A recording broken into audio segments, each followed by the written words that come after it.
আল্লাহ পাকের উপর ঈমান আনলে পরে কলিজার ভিতরে দুর্জয় সাহসের সৃষ্টি হয়ে যায়, কোনো ভয় অন্তঃকরণে তার থাকে না। আল্লাহ পাক সাহায্য করেন। আর আল্লাহর উপরে ঈমান আনলে পরে রব্বুল আলামিন বলেছেন, ইয়া আইয়ুহাল্লাযীনা আমানু হাল আদুল্লুকুম আলা তিজারাতিন তুনজিকুম মিন আযাবিন আলীম। এমন একটা ব্যবসার কথা কি বলবো না যে ব্যবসায় তোমাদেরকে জাহান্নামের আযাব থেকে বাঁচায় দেবে। তার প্রথম কাজই হলো আল্লাহর প্রতি ঈমান আনা। ঈমান আনলে পরে এই সমস্ত গুণ তৈরি হয়ে যায়। আর ঈমানে সবচাইতে উপকৃত হয় সমাজের লোকেরা, রাষ্ট্রের লোকেরা, পরিবারের লোকেরা। তার কারণ হলো একজন মুমিন, একজন ব্যক্তি যখন ঈমানদার হয়, মুমিন হয়ে যায়, আল্লাহর প্রতি যখন প্রগাঢ় বিশ্বাস তার এসে যায়, তখন সেই ব্যক্তি নৈতিকতার মান তার বেড়ে যায়। জোরে বলেন সুবহানাল্লাহ। মিথ্যা বলতে সাহস পায় না, ঠকাতে সাহস পায় না, ওজনে কম দিতে সাহস পায় না, শয়তানি বদমাশি করতে সাহস পায় না। তার কারণ হলো আল্লাহ পাক বলে দিয়েছেন, মুমিন কোরআনের ভিতরে পড়েছে, ইয ইয়াতালাক্কাল মুতালাক্কিয়ানি আনিল ইয়ামিনি ওয়ালিশ শিমালি কাঈদ। দুজন নিয়ন্ত্রণকারী ফেরেশতা তোমার ডানে এবং বামে বসে বসে তোমাকে নিয়ন্ত্রণ করছে। কোথায় যাও, কি করো, এই ফেরেশতারা বসে বসে সব দেখতেছে। মা ইয়ালফিযু মিন কাওলিন ইল্লা লাদাইহি রাকীবুন আতীদ। মানুষ এমন কোনো কথা বলে না যা ফেরেশতারা রেকর্ড না করে, সব রেকর্ড হয়ে যায়। তাই মুমিন ব্যক্তি দায়িত্বহীন কথা বলতে পারে না।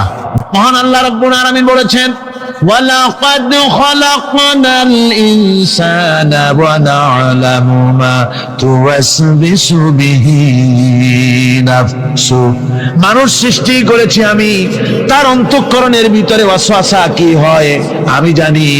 এই জন্য মুমিনেরা মনের ভিতরে কোনো খারাপ কল্পনাও করতে পারে না। খারাপ কল্পনা করলেও তার হিসাব দেওয়া লাগবে আল্লাহর কাছে। কার কাছে? ওয়াইন তুবদু মিন আনফুসিকুম আও তুখফুহু ইউহাসিবুকুম বিহিল্লাহ। আল্লাহ বলেন, মনের মধ্যে যেসব কল্পনা করো তা প্রকাশ করো আর গোপন রাখো, ওইটার হিসাব নেব আমি আল্লাহ পাক। কিয়ামতের দিন আমার কাছে হিসাব দিতে হবে। বন্ধুগণ, এই জন্য মুমিন যারা, মুমিনদের চরিত্র প্রতিষ্ঠিত হয়, মুমিনদের ধারণা থাকে যেখানেই যাই না কেন, যেখানেই বসি না কেন, সেখানেই আল্লাহ, আল্লাহ ছাড়া কোনো জায়গা নাই। আছে নাকি? আছে। আল্লাহ পাক বলেন, মা ইয়াকুনু মিন নাজওয়া সালাসাতিন ইল্লা হুয়া রাবিউহুম। তোমরা যেখানে তিনজন মিলে পরামর্শ করো, মনে রেখো তিনজন নও, ওখানে চতুর্থ সত্তা আমি রব্বুল আলামিন তোমাদের কাছে আছি। সব শুনি আর দেখি। পাঁচজন যেখানে হও সেখানে আমি ষষ্ঠ। এর থেকে যদি কম হও, এর থেকে যদি বেশিও হও, বান্দারে তুমি আছো যেখানে আমি আল্লাহ আছি সেখানে। উপায় নাই, সব জায়গায় আমি দেখতে পাচ্ছি। আল্লাহ রাব্বুল আলামিন বলেন, ওয়া হুয়া মাআহুম ইয ইউবাইতুনা মা লা ইয়ারদা মিনাল কাউল ওয়া কানা আল্লাহু বিমা তা'য়ামালুনা মুহীতা। আল্লাহ পাক বলেন, তিনি তো ঠিক সেই সময়ও তোমাদের কাছে থাকেন যখন তোমরা নিজেদের ঘরের মধ্যে বসে কোনো এক জায়গায় বসে আল্লাহর মর্জির খেলাফ পরামর্শ করো। আল্লাহ তখনও তোমাদের কাছে থাকেন। আল্লাহর ইহাতা থেকে, আল্লাহর কর্তৃত্ব থেকে বেরিয়ে যাওয়ার কোনো উপায় নাই। সুতরাং গোপনে বলেন, প্রকাশ্যে বলেন, যেভাবেই যা কিছু করা হোক না কেন, আল্লাহর কাছে আমাদের সমস্ত অপরাধগুলি ধরা হয়ে যায়। আর এটাই হচ্ছে ঈমানের সীমা পরিসীমা। তিলকা হুদুদাল্লাহ ফালা তা'তাদুহা। তিলকা হুদুদুল্লাহ, এটাই হচ্ছে আল্লাহর সীমানা। ঈমানের এই সীমারেখা বজায় রেখে ঈমানের উপরে মজবুত করে কোনো ব্যক্তি, পরিবার, সমাজ, রাষ্ট্র যদি তৈরি হয়, তাহলে সেই সমাজই শান্তি আসে, সেই সমাজই আরাম আসে, সেই রাষ্ট্র শান্তিপূর্ণ হয়, সেখানে দিন কায়েম হয়, মানুষ সুখ সমৃদ্ধি খুঁজে পায়। আল্লাহ পাকের উপর ঈমান আনলে পরে কলিজার ভিতরে দুর্জয় সাহসের সৃষ্টি হয়ে যায়, কোনো ভয় অন্তঃকরণে তার থাকে না। আল্লাহ পাক সাহায্য করেন। আর আল্লাহর উপরে ঈমান আনলে পরে রব্বুল আলামিন বলেছেন, ইয়া আইয়ুহাল্লাযীনা আমানু হাল আদুল্লুকুম আলা তিজারাতিন তুনজিকুম মিন আযাবিন আলীম, এমন একটা ব্যবসার কথা কি বলবো না যে ব্যবসায় তোমাদেরকে জাহান্নামের আযাব থেকে বাঁচায় দেবে। তার প্রথম কাজই হলো আল্লাহর প্রতি ঈমান আনা। ঈমান আনলে পরে এই সমস্ত গুণ তৈরি হয়ে যায়। আর ঈমানে সবচাইতে উপকৃত হয় সমাজের লোকেরা, রাষ্ট্রের লোকেরা, পরিবারের লোকেরা, দেশের মানুষ উপকৃত হয় মুমিনদের দিয়ে ঈমানের কারণে। তার কারণ হলো একজন মুমিন, একজন ব্যক্তি যখন ঈমানদার হয়, মুমিন হয়ে যায়, আল্লাহর প্রতি যখন প্রগাঢ় বিশ্বাস তার এসে যায়, তখন সেই ব্যক্তি নৈতিকতার মান তার বেড়ে যায়। জোরে বলেন সুবহানাল্লাহ। নৈতিক চরিত্রের উপরে সে প্রতিষ্ঠিত হয়, সে মিথ্যা বলতে সাহস পায় না। মুমিন ব্যক্তি মিথ্যা বলতে সাহস পায়? পায় না। কেন পায় না? মিথ্যা বলতে সাহস পায় না, ঠকাতে সাহস পায় না, ওজনে কম দিতে সাহস পায় না, শয়তানি বদমাশি করতে সাহস পায় না। তার কারণ হলো আল্লাহ পাক বলে দিয়েছেন, মুমিন কোরআনের ভিতরে পড়েছে, ইয ইয়াতালাক্কাল মুতালাক্কিয়ানি আনিল ইয়ামিনি ওয়ালিশ শিমালি কাঈদ। দুজন নিয়ন্ত্রণকারী ফেরেশতা তোমার ডানে এবং বামে বসে বসে তোমাকে নিয়ন্ত্রণ করছে। কোথায় যাও, কি করো, এই ফেরেশতারা বসে বসে সব দেখতেছে। মা ইয়ালফিযু মিন কাওলিন ইল্লা লাদাইহি রাকীবুন আতীদ। মানুষ এমন কোন কথা বলে না যা ফেরেশতারা রেকর্ড না করে, সব রেকর্ড হয়ে যায়। তাই মুমিন ব্যক্তি দায়িত্বহীন কথা বলতে পারে না। মুমিন ব্যক্তির চরিত্র ভালো হয়ে যায়, সে যে কথা বলে বুঝে শুনে কথা বলে, সে যে ওয়াদা করে বুঝে শুনে ওয়াদা করে। যেহেতু সবকিছুর জবাব কিয়ামতে দিতে হবে। কোথায় দিতে হবে? কোথায় দিতে হবে? কিয়ামতে আল্লাহর দরবারে জবাব দিতে হবে। মহান আল্লাহ রাব্বুল আলামিন বলেছেন, ওয়ালাকাদ খালাকনাল ইনসানা ওয়া না'লামু মা তুওয়াসবিসু বিহি নাফসু। মানুষ সৃষ্টি করেছি আমি, তার অন্তঃকরণের ভিতরে ওয়াসওয়াসা কি হয় আমি জানি। এই জন্য মুমিনেরা মনের ভিতরে কোনো খারাপ কল্পনাও করতে পারে না। খারাপ কল্পনা করলেও তার হিসাব দেওয়া লাগবে আল্লাহর কাছে। কার কাছে? ওয়াইন তুবদু মিন আনফুসিকুম আও তুখফুহু ইউহাসিবুকুম বিহিল্লাহ।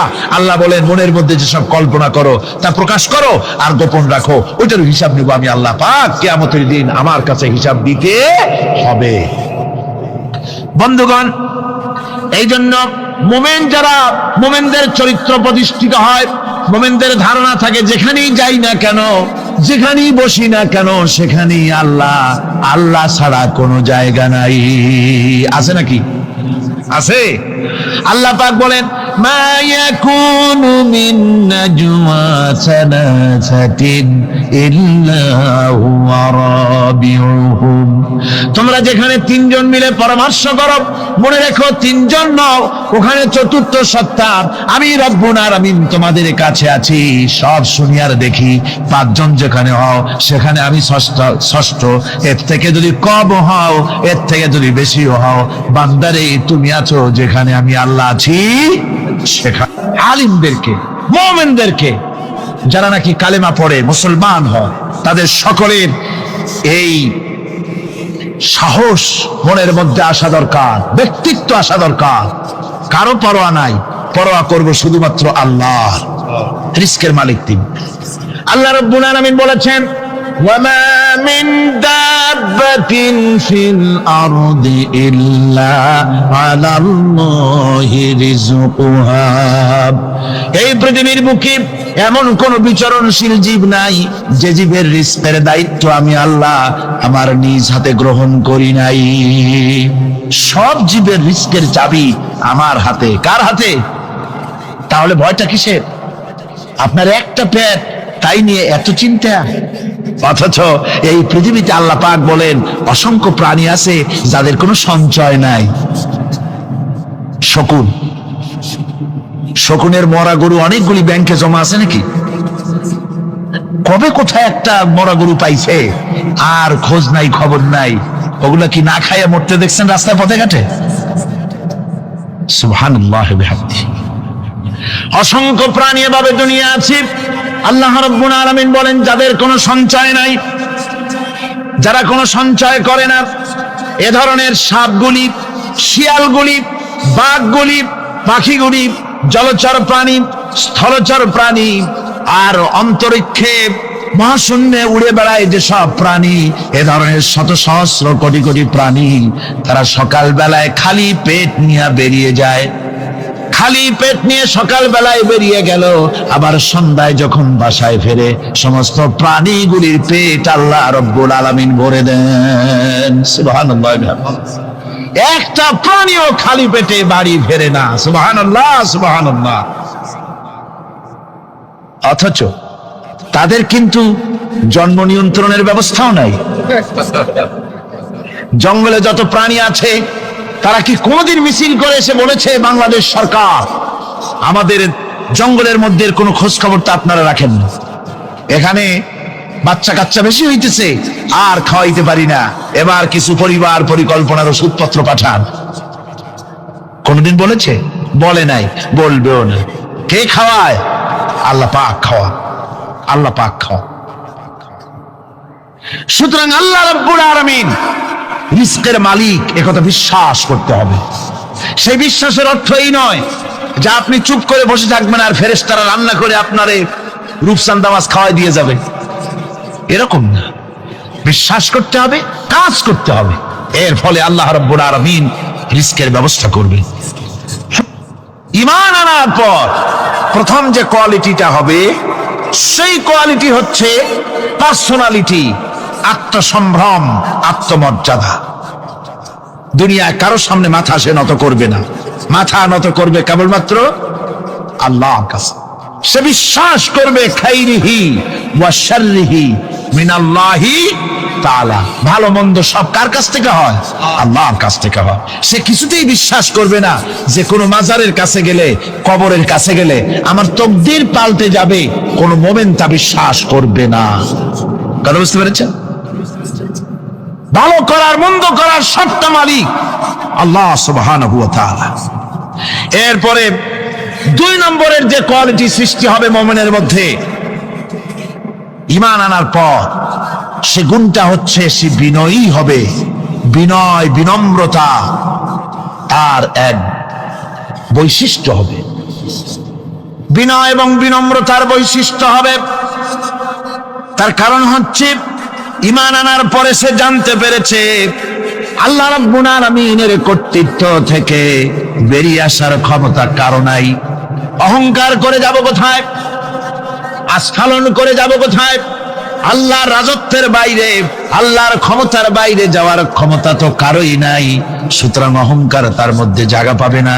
আল্লাহ পাক দুনিয়ার সমস্ত মানুষের জিনকে পরিষ্কার করে বলেছেন, ইয়া মাশারাল জিন্নি ওয়াল ইনস ইন ইসতাতাতুম আন তানফুদু মিন আকতারিস সামাওয়াতি ওয়াল আরদ فانفذوا لا تنفذون إلا بسلطان। হে পৃথিবীর মানুষেরা আর জেনেরা, যদি সম্ভব হয় আমার আকাশের নিচের থেকে, জমিনের উপর থেকে বেরিয়ে যাও। লা তানফু, বেরিয়ে যেতে পারবে না। আমি আকাশ এবং জমিন থেকে যদি সম্ভব করতে পারো বেরিয়ে যা। আর যদি কোনো আকাশ থাকে তার নিচে যা, আর যদি কোনো জমিন থাকে তার উপরে যাও।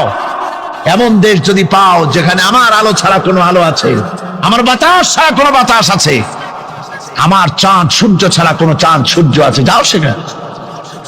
আল্লাহ রাব্বুল আলামিন বলেন নাই এরকম যাওয়ার কোনো উপায় নাই। আমি আল্লাহ রাব্বুল আলামিন আকাশ আর জমিন দিয়ে প্যাকেট করে রেখেছি, আটকায় রেখেছি। আমার রাজত্ব থেকে, আমার ক্ষমতা থেকে, আমার কর্তৃত্ব থেকে বেরিয়ে যাওয়ার ক্ষমতা কোনো মানুষের নাই, কোনো জিনের নাই, কোনো প্রাণীর নাই। সুবহানাল্লাহ। মানুষ হচ্ছে অহংকার কিসের হবে? তোমরা হচ্ছ ফকির। আল্লাহ পাক বলছেন ওয়াল্লাহুল গনিয়্যু ওয়া আনতুমুল ফুকারা। আল্লাহ হচ্ছেন গনি। আল্লাহ কি? গনি, বেনিয়াস, বেপরোয়া। ফাআলুল লিমা ইউরিদ, যা খুশি তাই করে, কারো মুখাপেক্ষী তিনি নন। কোরআনে কারীমে রব্বুল আলামিন বলেছেন, নবী আপনি আমার ব্যাপারে, আমার গুণাবলীর ব্যাপারে বলুন। কুল হুয়াল্লাহু আহাদ, পড়েন সবাই। কুল হুয়াল্লাহু আহাদ আল্লাহুস সামাদ লাম ইয়ালিদ ওয়া লাম ইউলাদ ওয়া লাম ইয়াকুল লাহু কুফুয়ান আহাদ। আল্লাহ পাক বলেন, বান্দারে ও আমার নবী আপনি বলুন, আল্লাহ পাক এক এবং একক, তিনি নিরঙ্কুশ, তিনি বেনিয়াস, তিনি কারো মুখাপেক্ষী নন, তিনি কাউকে জন্ম দেন নাই, তাকেও কেউ জন্ম দেয়নি। আকাশ এবং জমিনে আল্লাহর সমকক্ষ কেউ নাই। তোমরা হচ্ছ ফকির আর আমি আল্লাহ হচ্ছে বেনিয়াস। লিল্লাহি মা ফিস সামাওয়াতি ওয়া মা ফিল আরদ, আকাশে যা আছে জমিনে যা আছে সব আল্লাহ, সব কার? আল্লাহ পাকের। সুতরাং কিসের অহংকার, কিসের মাতবাড়ি? আল্লাহ রাব্বুল আলামিন বলেন, যারা নাকি মুমিন বান্দাদের বিনয় এবং বিনম্রতা তাদের মধ্যে সৃষ্টি হয়ে যাবে, তার কারণ হলো আল্লাহ পাক বলেছেন, ওয়ালা তামশি ফিল আরদি মারহান ইন্নাকা লান তাখরিকাল আরদা ওয়া লান তাবলুগাল জিবালা তুলা। ওয়ালা তামশি ফিল আরদি মারহান, আমার জমিনের উপরে অহংকার করে পা ফেলো না। তুমি কি পারবে অহংকার করে আমার জমিনটাকে বাটাই দিতে? কি বলেন, পারা যাবে? অহংকার করে জমিনের উপরে লাথি মারেন জোরে, জমিন ফাটবে? ফাটবে না, আপনার পা ছিঁড়ে যাবে। আপনি কি পারবেন অহংকার করে পাহাড়ের উচ্চতা লাফ দিয়ে ছাড়াই যেতে পারবেন? তাও পারবেন না। সুতরাং আল্লাহ পাকের উপরে ঈমান আনলে পরে তাদের মাথা এভাবে নত হয়ে যায়, অহংকার তাদের মধ্যে জায়গা পায় না। অহংকার কিসের অহংকার তোমার? মানুষ তার জন্মের কথা, কোরআনে কারীম বলে মানুষ কি তার জন্মের কথা স্মরণ করে না? তোমার তো এমন অবস্থা ছিল, দুনিয়ায় উল্লেখযোগ্য বিষয়বস্তু হিসাবে তুমি পরিগণিত ছিলে না। তুমি হচ্ছ, তোমার জন্মের উৎস কথা হচ্ছে এক ফোঁটা নাপাক পানি, এমন নাপাক পানি যা শরীর থেকে নির্গত হলে পরে গোসল করা ওয়াজিব হয়ে যায়। এমন এক ফোঁটা নাপাক পানি যার জন্মের উৎস, তার আবার অহংকার কিসের? পৃথিবীতে অহংকার যারাই করলো আল্লাহ পাক তাদেরকে ভালো করে দেখায় দিলেন। নমরুদকে দেখায়ছেন, ফেরাউনকে দেখায়ছেন, যুগের ছোট ছোট নমরুদ ফেরাউন যেখানে যেখানে খুদে খুদে ফেরাউন হয়েছে আল্লাহ সকলকেই দেখিয়ে দিয়েছেন, দেন নাই? দেখিয়ে দিয়েছেন। হযরত ইউনূস আলাইহিস সালাম মাছে তারে গিলে ফেলে দিল, হতাশায় তিনি হার্ট ফেল করেন নাই। মাছের পেটের মধ্যে যদি কেউ চলে যায়, বেরিয়ে যাওয়ার জন্য কোনো ব্যাকডোর আছে নাকি? পালাবার কোন রাস্তা আছে? মাছের পেটের জানালা দরজা আছে কিছু? কিছুই নেই। তিনি হতাশ হলেন না, মাছের পেটের ভেতরে বসে হযরত ইউনূস আলাইহিস সালাম বুক ভরা আশা নিয়ে আল্লাহর দরবারে তিনি ঘোষণা করলেন, লা ইলাহা ইল্লা আনতা সুবহানাকা ইন্নী কুনতু মিনাজ জালিমিন। পড়েন না সবাই, লা ইলাহা ইল্লা আনতা সুবহানাকা ইন্নী কুনতু মিনাজ জালিমিন। হযরত ইউনূস আলাইহিস সালাম বললেন, আল্লাহ তুমি ছাড়া কোনো ইলাহা নাই, তোমার পবিত্রতা ঘোষণা করছি, আমি জালিমদের অন্তর্ভুক্ত হয়ে গেছি। তিনি যখন চিল্লাচ্ছিলেন, মাছের পেটের ভিতরে বসে যখন কাতরুক্তি করতেছিলেন, আল্লাহ বুঝি তখন শোনেন নাই সে কথা? কি বলেন? আল্লাহ বুঝি তখন তন্দ্রায় বা নিদ্রায় ছিলেন না? আল্লাহ পাক কি ঘুমান? তন্দ্রায় যান? লা তাখুযুহু সিনাতুন ওয়ালা নাওম। আল্লাহ রাব্বুল আলামিন বলেন, কোন তন্দ্রা বা নিদ্রা আল্লাহ রাব্বুল আলামিনকে স্পর্শ করে না। হযরত ইউনূস আলাইহিস সালাম যখন মাছের পেটের ভিতরে বসে চিৎকার মারলেন, আল্লাহ পাক বলেন, ইউনূস রে তোমার ওই ডাক কেউ শোনে নাই। দুনিয়ার কোন রাজা বাদশাহ শোনে নাই, দুনিয়ার কোন বন্ধু বান্ধব তোমার শোনে নাই, কিন্তু আমি তোমার আরশের মালিক আমি রব্বুল আলামিন শুনেছি। শুধু শুনি নাই, সঙ্গে সঙ্গে জবাব দিয়ে দিয়েছি। فاستجبنا له ونجيناه من الغم পড়েন فاستجبنا له ونجيناه من الغم وكذلك ننجي المؤمنين। আল্লাহ পাক বলেন আমি জবাব দিলাম। মাছের পেটের ভিতরে বেদনা শুরু হয়ে গেল, মাছ আর তলদেশে শুয়ে থাকতে পারলো না, সাঁতরাতে পারলো না, মাছ ভেসে উঠলো উপরে।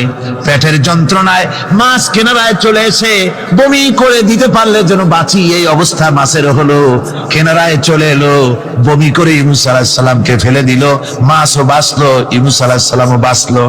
আল্লাহ রাব্বুল আলামিন বলেন মুমিনেরা শোনো, শুধু ইউনূসকে নয়, ওয়া কাযালিকা নুজিল মুমিনিন, এইভাবে করে মুমিন বান্দারা যদি আমাকে ডাকি, আমার কাছে যদি হাত ফাইলায়, আমি আল্লাহ রব্বুল আলামিন মুমিনদের এভাবে বিপদ মুক্ত করে দেই। আল্লাহ পাক বিপদ মুক্ত করে দেন। ওয়া মান ইয়াত্তাকিল্লাহা ইয়াজআল লাহু মাখরাজা, আল্লাহকে যে ভয় করে আল্লাহ তার জন্য রাস্তা খুলে দেন। জোরে কোন সুবহানাল্লাহ। দেখেন ইউসুফ আলাইহিস সালাম, জুলাইখা তাকে আটকায় ফেলেছে ঘরের মধ্যে, তালা দেওয়া, খিল দেওয়া, সিটকানি মারা, পালাবার পথ নাই, চতুর্দিকে উলঙ্গ নগ্ন চিত্র।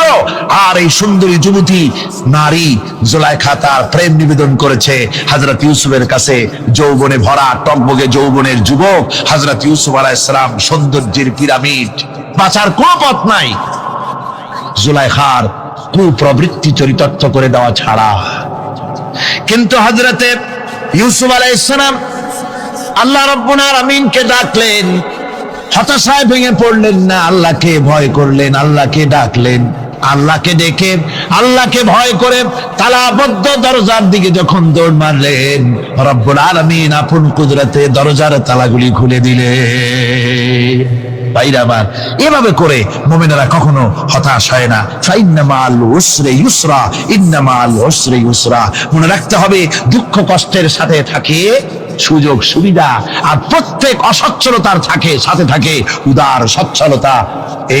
এর কোনো বিপরীত কখনই হয় না। আল্লাহ রাব্বুল আলামিন এইভাবে করে মুমিনদেরকে বলেছেন যেন তারা হতাশায় ভেঙে না পড়ে।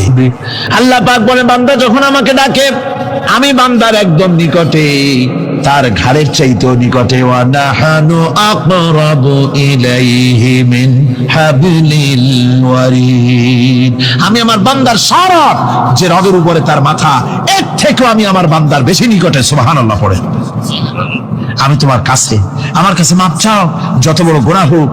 ওয়া ক্বালা রাব্বুকুম উদউনি আস্তাজিব লাকুম, তোমার প্রভু তোমাকে ডেকে বলেছে আমাকে ডাকো, আমি মাফ করে দেব। সুবহানাল্লাহি ওয়া বিহামদিহি, কত বড় কথা। আমাকে ডাকো, নিরাশ হয়েও না, হতাশ হয়েও না।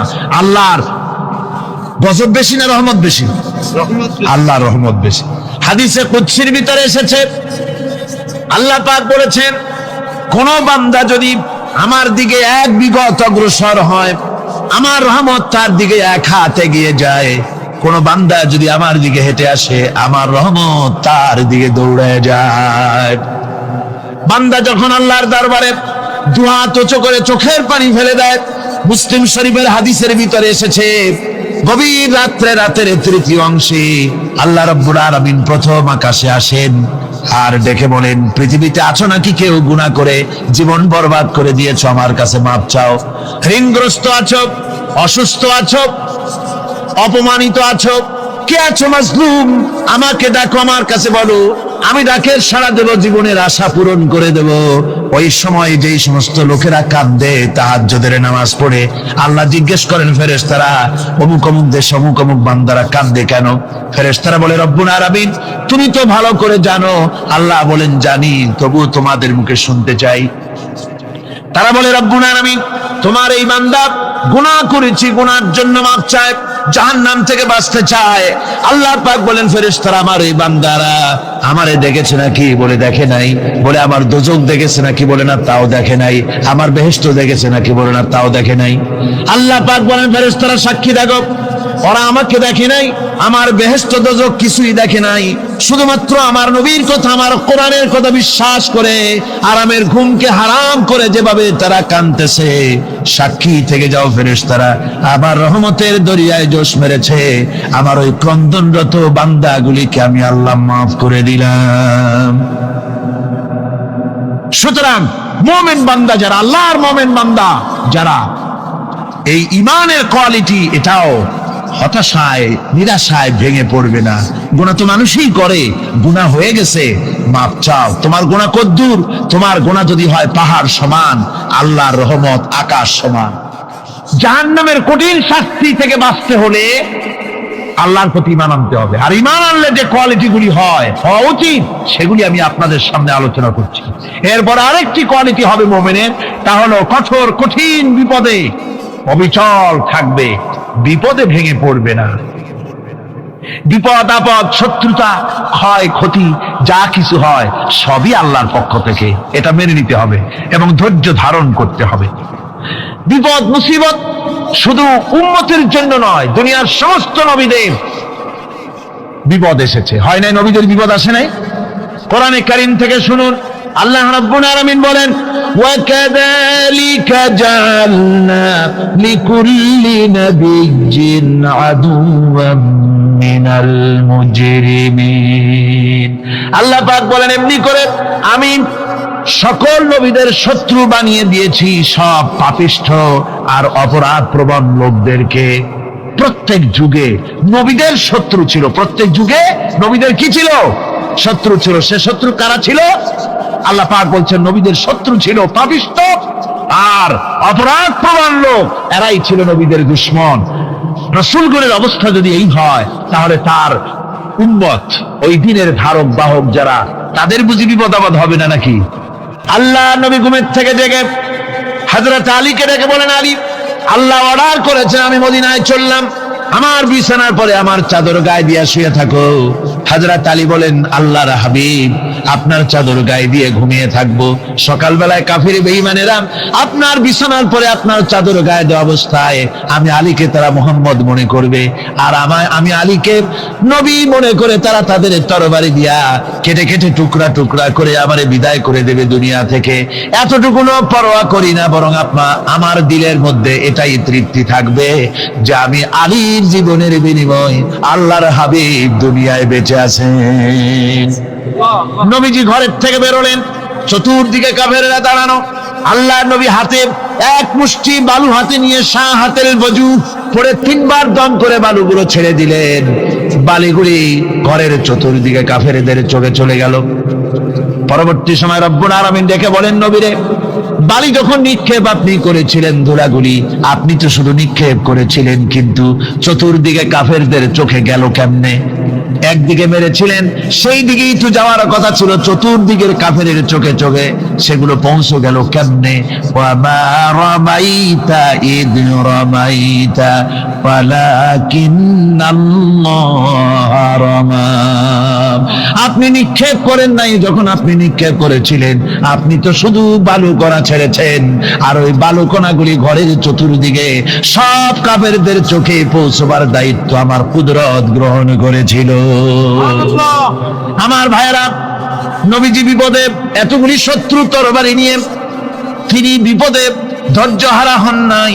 আস্তে করে ঘরের থেকে বেরিয়ে হযরত আবু বকরের বাড়িতে গিয়ে হাজির। দরজায় গিয়ে আওয়াজ দিলেন, আবু বকর। অমনি দরজা খুলে গেল, লাব্বাইক ওয়া সাদাইক। হুজুর বলেন, আবু বকর রে, একটা ডাকে কেমনে সাড়া দিলে? তুমি কি ঘুমাইছিলে না? হযরত আবু বকর বলেন, হুজুর, আপনি বলেছেন আমাকে নিয়ে হিজরত করবেন, আমি মনে মনে চিন্তা করেছি, না জানি কত রাত্রে নবীজি আসেন, উঠতে যদি আমার দেরি হয়ে যায়, নবীজি যদি দরজার কাছে দাঁড়ায় দাঁড়ায় আমারে ডাকাডাকি করে, আর আমি যদি ঘুমায় থাকি, তাহলে আল্লাহর নবীর সঙ্গে বেয়াদবি হয়ে যাবে। এই মনে করে বিছানায় না ঘুমাইয়া আপনার গলার আওয়াজ শোনার জন্য এই দরজার সঙ্গে পিঠ লাগাইয়া লাগাইয়া দাঁড়াইয়া ঘুমাচ্ছিলাম। আল্লাহর নবী হযরত আবু বকরকে সঙ্গে করে নিয়ে চললেন মদিনার দিকে। উল্টা পথে রওনা করলেন, বারবার কাবা শরীফের দিকে তাকাতে লাগলেন। বুখারী শরীফে এসেছে, নবীজি বারবার কাবার দিকে তাকিয়ে বলতেছেন, রে কাবা, বড় আশা ছিল তোর কাছে থাকবো, তোর খেদমত করব, কিন্তু তোর নিষ্ঠুর সন্তানেরা তোর কাছে আমারে থাকতে দিল না রে। আল্লাহ নবী মিসফালা দিয়ে জাবালে কেদোয়ার উপর দিয়ে চলে গেলেন জাবালে সুরে। গুহার কাছে যখন গিয়েছেন, হযরত রক্ত হয়ে গেল। হযরত আবু বকর রাদিয়াল্লাহু তাআলা আনহু বলছেন, হুজুর আর উপায় নাই, দিন হয়ে গেল, এখন বুঝি ধরা পড়ে যাব, ওই গুহার মধ্যে গিয়ে আশ্রয় নেই। তবে আপনি দাঁড়ান, গুহার ভিতরে পাহাড়িয়া গুহা, বিচ্ছু থাকতে পারে, সাপ থাকতে পারে, আমি আগে ঢুকি, যদি কোনো হিংস্র প্রাণী থাকে আমার উপর দিয়ে আঘাত হয়ে যাক, আল্লাহর নবী হেফাজতে থাকুন। হযরত আবু বকর রাদিয়াল্লাহু তাআলা আনহু গুহার ভিতরে নামলেন, নেমে গুহা সাফ করে হুজুরকে ডাকলেন। হুজুর তাশরীফ ফরমালেন গুহার মধ্যে। হুজুর বলেন, আবু বকর, হেঁটে হেঁটে কষ্ট হয়ে গেছে, তুমি বসো, তোমার উরুর উপরে মাথা রেখে আমি একটু ঘুমায়ে যাই। আল্লাহর হাবিব ঘুমায়ে গেলেন। হযরত আবু বকর লক্ষ্য করে দেখেন চতুর্দিকে অনেকগুলি গর্ত দেখা যায়। এই গর্ত থেকে সাপ আসতে পারে, বিচ্ছু আসতে পারে মনে করে নিজের গায়ের চাদর ছিঁড়ে ছিঁড়ে গর্তগুলি বন্ধ করা শুরু করে দিলেন। কয়েকটা গর্ত বন্ধ করার মতো চাদর আর নাই, পাও দিয়ে চেপে ধরলেন। এক পাহাড়িয়া বিষধর সাপ বেরোবার জন্য চেষ্টা করে বেরোবার পথ খুঁজে নেই পেয়ে হযরত আবু বকরের পায়ের উপরে দংশন করেছে। বিষের যন্ত্রণায় হযরত আবু বকরের চোখ থেকে পানি দরদর করে পড়ছে। রাসূলুল্লাহর ঘুম ভেঙে গেল। আল্লাহ নবী তাকিয়ে বলেন, আবু বকর, চোখে পানি কেন? বাড়ির কথা বুঝি মনে পড়ে গেছে? হযরত আবু বকর বলেন, ইয়া রাসূলুল্লাহ, আল্লাহর নামে কসম করে বলি, যেই দিন আমি ঈমান এনেছি ওই দিন থেকে আমার মা বাপ, আমার কোলে আমার সন্তান, আমার স্ত্রী, আমার জায়গা জমি ঘর বাড়ি, এমনকি আমার নিজের আত্মার চাইতে হুজুর আপনারে ভালোবাসি বেশি। তাহলে কাঁদো কেন? হযরত আবু বকর বলেন, হুজুর বাড়ির জন্য কাঁদি না, ছেলেপেলের জন্য কাঁদি না, সাপে দংশন করেছে, যন্ত্রণায় কাঁদতেছি। আল্লাহ নবী সঙ্গে সঙ্গে মুখ থেকে থুতু বার করে যন্ত্রণার জায়গায় লাগাই দিলেন। সঙ্গে সঙ্গে যন্ত্রণা বন্ধ হয়ে গেল। হুজুর বললেন, আবু বকর, প্রথম যখন তোমার এই আঘাত করেছিল সাপে, আমাকে কেন তাড়াতাড়ি বলো নাই? এতক্ষণ তো তোমার কষ্ট হতো না। হযরত আবু বকর বলেন, ইয়া রাসূলুল্লাহ, ওটা তো সাপে কাটার যন্ত্রণা, ওই যন্ত্রণায় আমার রক্ত জ্বলতেছে, যন্ত্রণায় যন্ত্রণায় আমার কলেজাটা যদি ফেটেও যেত। আল্লাহর হাবিব আরাম ফরমাচ্ছিলেন, আমি তাকে আরামে বিঘ্ন ঘটাতে পারতাম না। আমার ভাইয়েরা, হযরতে আবু বকর, হযরতে রাসূল দুজন বসে আছেন। এমনি সময় কাফের বেঈমানেরা খুঁজতে খুঁজতে জায়গা মতো এসে গেছে। একজনে বলে ভিতরে আছে, আর একজনে বলে নাই। পায়ের যদি থাকবে তাহলে মাকড়সায় জাল বুনালো কি করে, পাখি ডিম পেড়ে বসে আছে কি করে, তাদের সন্দেহ হতে লাগলো। এর মধ্যে না একজন বলে আছে আর একজন বলে নাই। হযরত আবু বকর ভয়ের চোটে কেঁদে ফেলেছেন, হুজুর আর উপায় নাই। এই যে অবস্থান, এই অবস্থার ভিতরে, এই অবস্থার ভেতরেও আল্লাহ নবী এতটুকু ঘাবড়ে যান নাই। শত্রুরা তরবারি নিয়ে এসেছে, সুযোগ পেলেই একটু তাকালেই দেখতে পাবে, তুলে মেরে ফেলে দেবে। আল্লাহর হাবিব মোটেই ধৈর্য হারালেন না, এতটুকু হতাশ হলেন না। আল্লাহ পাকের হাবিব তার সাথীকে কি বললেন? তখন কোরআনে কারীম সূরা তাওবার মধ্যে আল্লাহ তা উদ্ধৃত করেছেন মুমিনদের জন্য, ইযহুমা ফিল গার ইয ইয়াকুলু লিসাহিবিহি লা তাহজান ইন্নাল্লাহা মা'ানা। ও আমার সাথী, ও বন্ধু, ভয় করো না, চিন্তা করো না, আমরা মাইনরিটি নই, আমরাই মেজরিটি। তার কারণ আল্লাহ আমাদের সাথে আছেন। সুবহানাল্লাহ, আল্লাহ আমাদের সাথে আছে। কোরআনে কারীম বলছি, ওয়া আইয়ুবা ইয নাদা রাব্বাহু ইন আন্নী মাসসানিয়াদ দুররু ওয়া আনতা আরহামুর রাহিমিন। স্মরণ করো সেই সময়ের কথা যখন আইয়ুব তার রবকে ডেকে বলেছিল, আমি অসুস্থ আর তুমি তো রহমান রহিম, দয়াময়। ভাষাটা দেখেন কি সুন্দর। এর থেকে কি আল্লাহর আর কিছু বলা লাগে? আল্লাহ পাকের কাছে তিনি বলতেছেন, আল্লাহ আমি তো অসুস্থ, আমি তো অসুখ করেছে আমার, আর তুমি তো দয়াময় রহমান রহিম। এক অন্ধ ঈদের দিন কত অন্ধই তো আসে খয়রাত করার জন্য, ভিক্ষা করার জন্য, চতুর্দিকে ভিক্ষা করতেছে অন্ধরা। এক অন্ধ ঈদের গেটের কাছে দাঁড়ায়া বলতেছে, ভাইরা আজ হচ্ছে ঈদের দিন আর আমি কিছু দেখতে পাচ্ছি না। তে বেশি পয়সা পাইল, মানুষের দিন তার প্রতি আকৃষ্ট হয়ে গেছে। আরে কি কথা, আজ ঈদের দিন, সকলে আনন্দ করছে আর আমি কিছুই দেখতে পাচ্ছি না। সে কিন্তু কিছু চায় না। ভাষার ভিতরে, কথা বলার ভিতরে এ ধরনের টেকনিক আছে। হযরত আইয়ুব আলাইহিস সালাম বললেন না যে আল্লাহ আমারে মাফ করে দাও, কষ্টের মধ্যে আছি। তিনি শুধু বলেছেন, রব্বুল আলামিন আমি অসুস্থ হয়ে পড়েছি, আমার অসুখ করেছে, আর তোমার নাম রহমান রহিম। এতটুকু কথা বলেছেন। আল্লাহ রাব্বুল আলামিনের দরজায়, তার দরবারে আইয়ুব আলাইহিস সালামের ডাক চলে গেছে। যায় নাই? কোন অসুবিধা আছে নাকি? কোন অসুবিধা নাই। পানির তলা দিয়া যদি কেউ ডাক দেয়, পাহাড়ের ভিতরে বসে যদি কেউ ডাক দেয়, আল্লাহ রাব্বুল আলামিন তা শুনতে পান। ইউনূস আলাইহিস সালাম মাছের পেটে বসে চিৎকার মেরেছিলেন, লা ইলাহা ইল্লা আনতা সুবহানাকা ইন্নী কুনতু মিনাজ জালিমিন। তিনি বলছিলেন, আয় আল্লাহ তাআলা আমি তোমার প্রশংসা করছি, তুমি ছাড়া উপাস্য নাই, মাবুদ নাই। আমি তোমার পবিত্রতা ঘোষণা করছি, আমি তো জালিমদের অন্তর্ভুক্ত হয়ে গেছি। বাস এতটুকুন কথাই বলেছেন। আল্লাহ পাক বলছেন, ইউনূসের ডাক তো কেউ শোনে নাই, পানির মধ্যে কেউ শোনে নাই, জমিনের কেউ শোনে নাই, মহাশূন্যের কেউ শোনে নাই, কিন্তু মাছের পেটের ভেতরে থেকে, গভীর অতল দরিয়ার তলদেশ থেকে মাছের পেটের ভিতরে বসে আমার ইউনূস যে ডাক দিল, ওই ডাক আমি আরশের মালিক আমি শুনতে পেয়েছি, আর সঙ্গে সঙ্গে জবাব দিয়েছি। ফাস্তাজাবনা লাহু ওয়া নাজ্জাইনাহু মিনাল গাম্মি ওয়া কাযালিকা নুজিল মুমিনিন। ডাকের সাড়া দিলাম, বিপদ দিয়া বাঁচায় দিলাম। শুধু ইউনূসের না, আল্লাহ পাক এ জায়গায় আবার ওয়াদা করলেন, দুনিয়ার যত মুমিন বান্দা আছে তারা যদি কখনো বিপদে পড়ে যায় আর আমারে যদি ডাকে, আমি এইরকম করে বিপদ থেকে বাঁচায়া দেব। আইয়ুব আলাইহিস সালাম যখন আল্লাহ রাব্বুল আলামিনের কাছে ফরিয়াদ করলেন, আল্লাহ পাক তখন বলছেন, কোরআনে কারীম বলছে, ফাস্তাজাবনা লাহু فكشفنا ما به من ضر وآتيناه أهله ومثلهم معهم رحمة من عندنا وذكرى للعابدين। আমি আইয়ুবের দোয়া কবুল করে নিলাম, শুধু তার পরিবার বর্গই দিলাম না, বরং আরো কিছু নিয়ামত আমি তাকে দান করে দিলাম।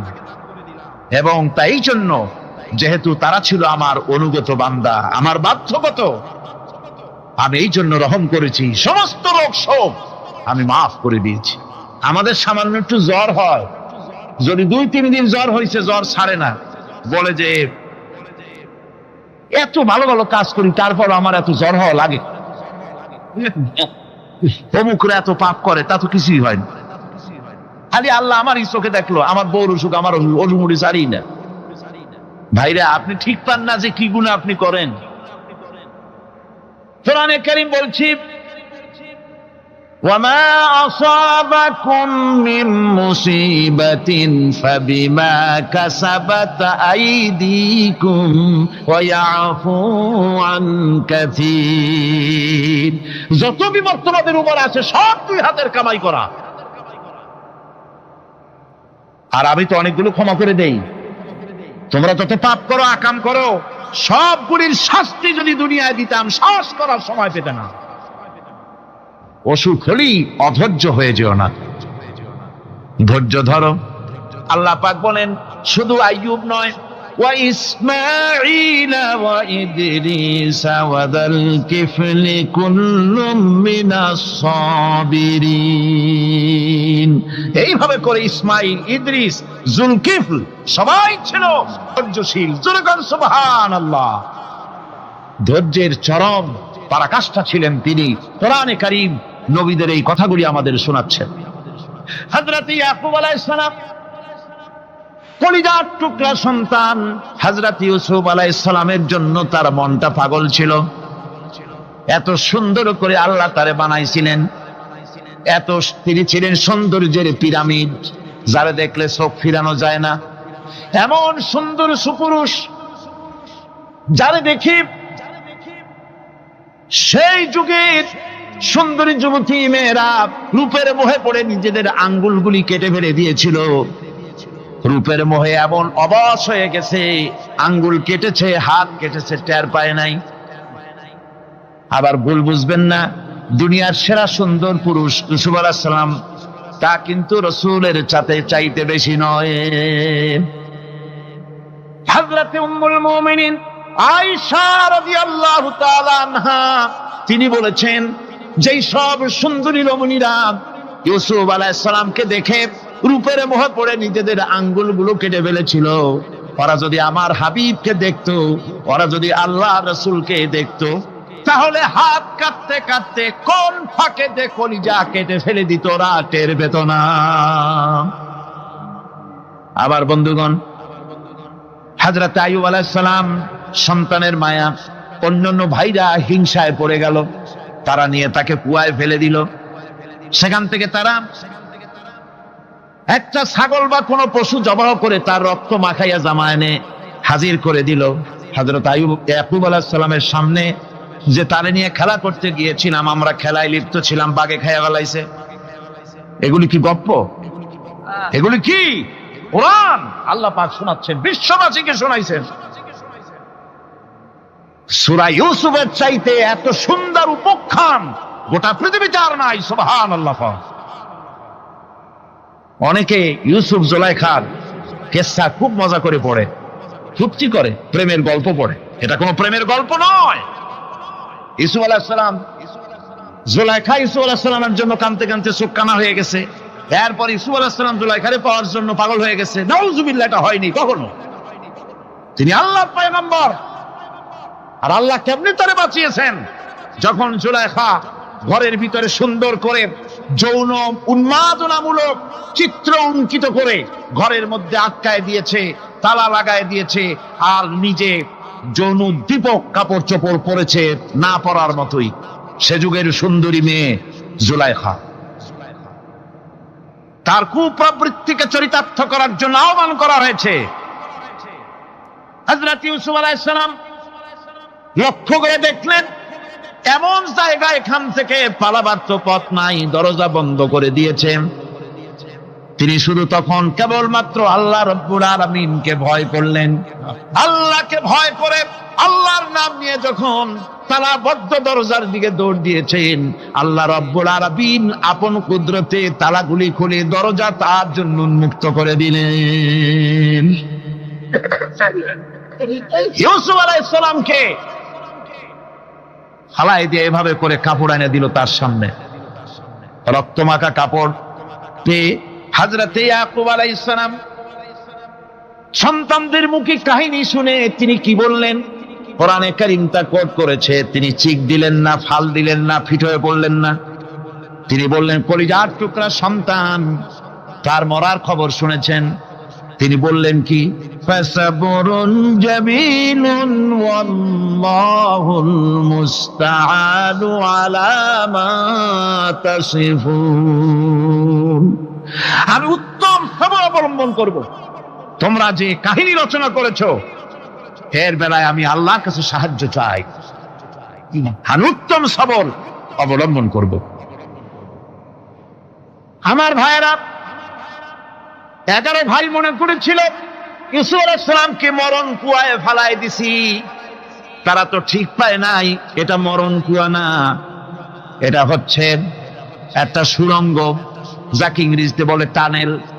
এটা এমন একটা সুড়ঙ্গ, ওরা মনে করেছে মরণ কুয়া, কিন্তু আল্লাহ রাব্বুল আলামিন এই কুয়াতে এমন বানালেন, ওরা একদিকে ফালাই দিল মরণ কুয়ায়, এ কুয়ার আর এক মুখ দিয়া আল্লাহ রাব্বুল আলামিন ইউসুফ আলাইহিস সালামকে নিয়ে মিশরের সিংহাসনে বসায়া দিলেন।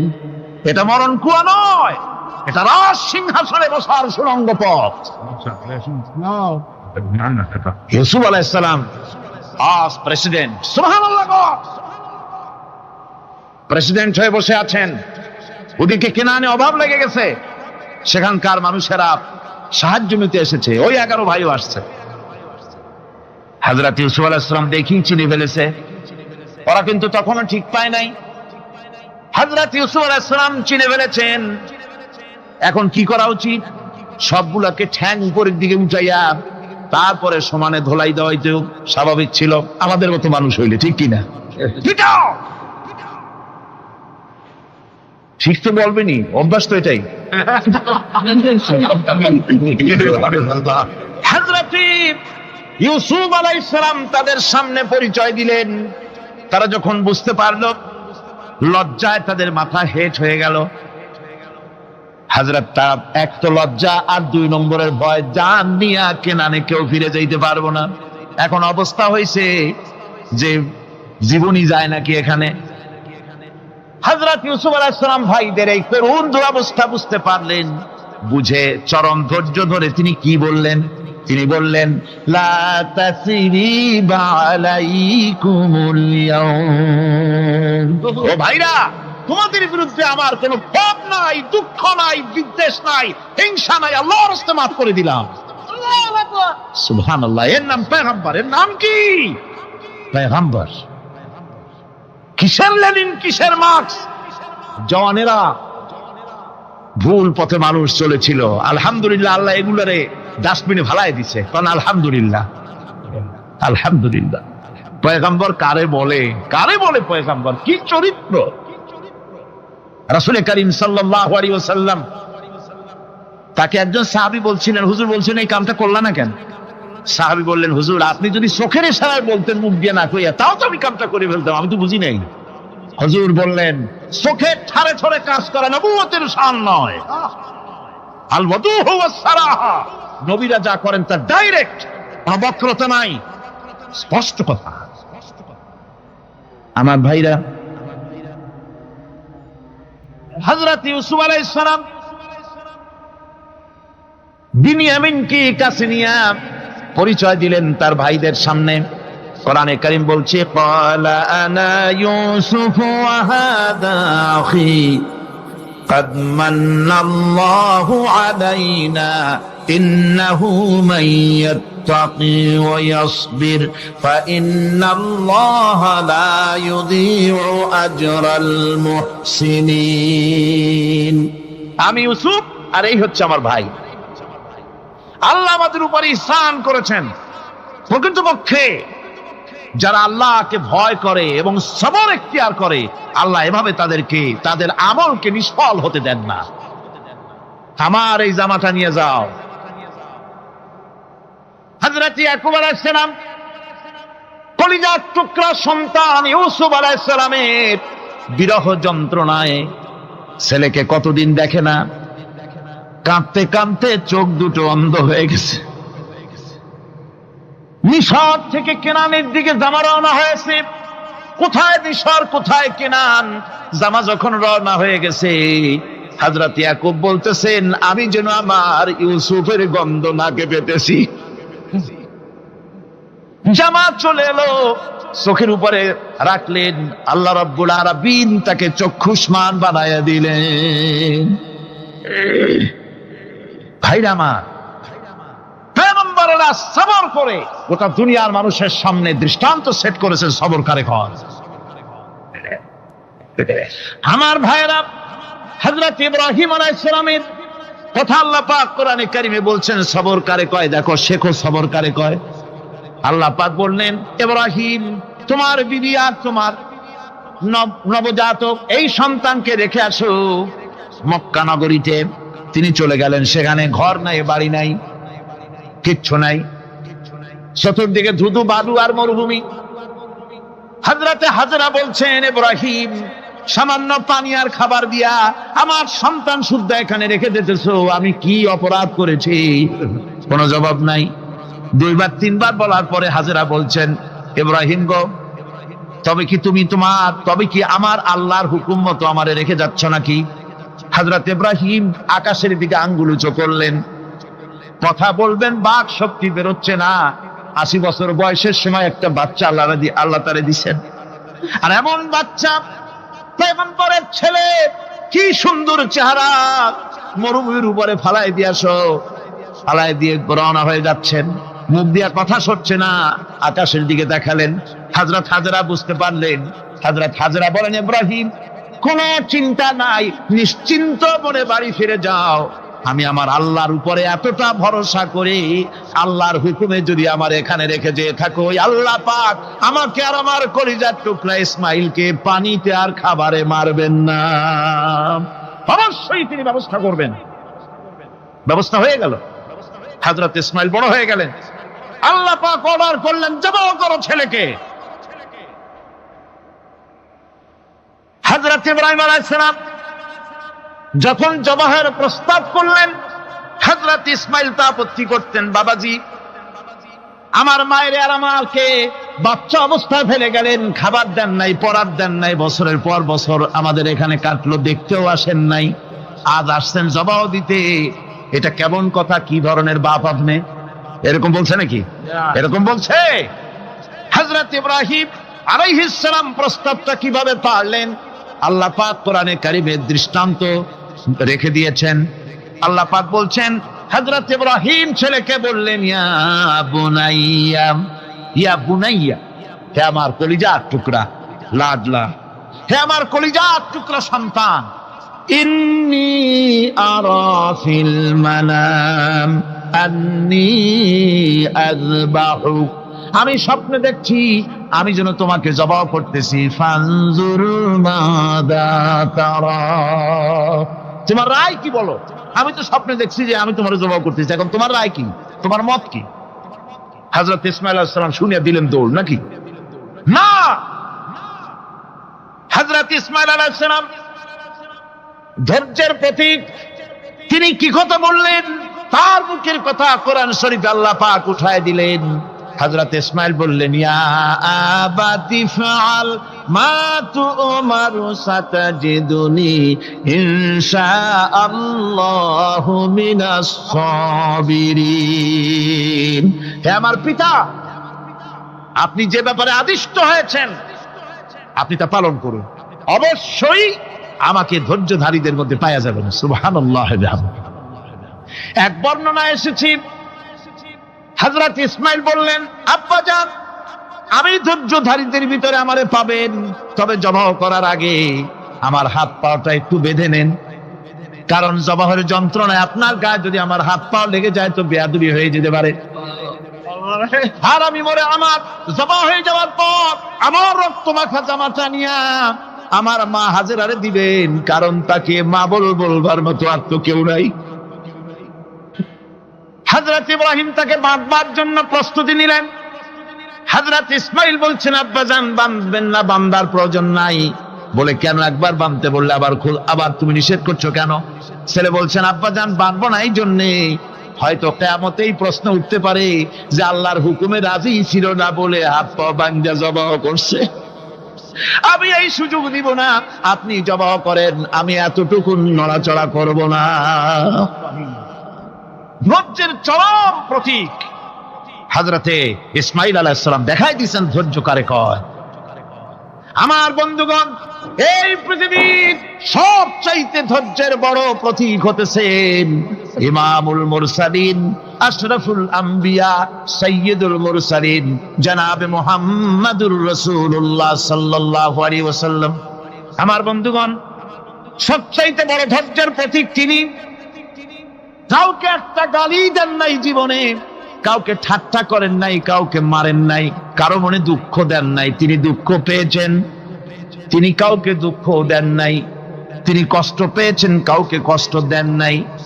আমার ভাইয়েরা, তায়েফের ময়দান, আমার নিজের চোখে তায়েফে যেদিন আমি তায়েফ দেখলাম, আমি তায়েফে ঢুকেছি, জীবনে কোনোদিন যাই নাই। রমজান মোবারকে আমি সেখানে গেলাম, আমাকে বসার জন্য তারা নিয়ে যাবে। আমি বললাম, আগে বসবো না, আমারে আগে নিয়ে যাও, আমার নবীকে কোন জায়গায় ওরা মেরেছিল সে জায়গাটা দেখাও।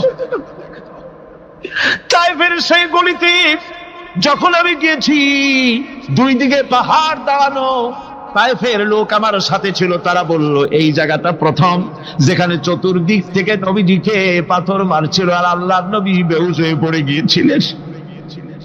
3টা দিন না খাওয়া, হযরতে খাদিজা নাই, আবু তালিব নাই, মক্কায় জায়গা নাই পা রাখার। নবীজি 3টা দিন ঘুরলেন। নেতারা বলল তুমি যদি নবী হবে তো এতিম হলে কেন? আল্লাহ নবী বানাবার জন্য কি একটা ধনী মানুষ পায় না? তোমার মতো এতিম আর গরিবের নবী বানাইলো কেন? আল্লাহ নবী 3 দিন পর যখন দেখলেন কেউ দাওয়াত শোনে না, কেউ মানে না, কেউ গ্রহণ করে না, তখন তিনি নেতাদের অনুরোধ করলেন ঠিক আছে দাওয়াত তো কবুল করলে না, তবে একটা কাজ করো, অন্তত আমি যে তায়েফে আসছিলাম এই খবরটা মক্কায় দিও না, ওরা আরো অত্যাচার বাড়ায় দেবে। এই কাফিরগুলি খবর তো মক্কায় পাঠালো আর সমস্ত যুবকদেরকে লেলিয়ে দিল। যুবকেরা চতুর্দিকে দাঁড়াইছে, রাসূলকে পাথর মারা শুরু করে দিল।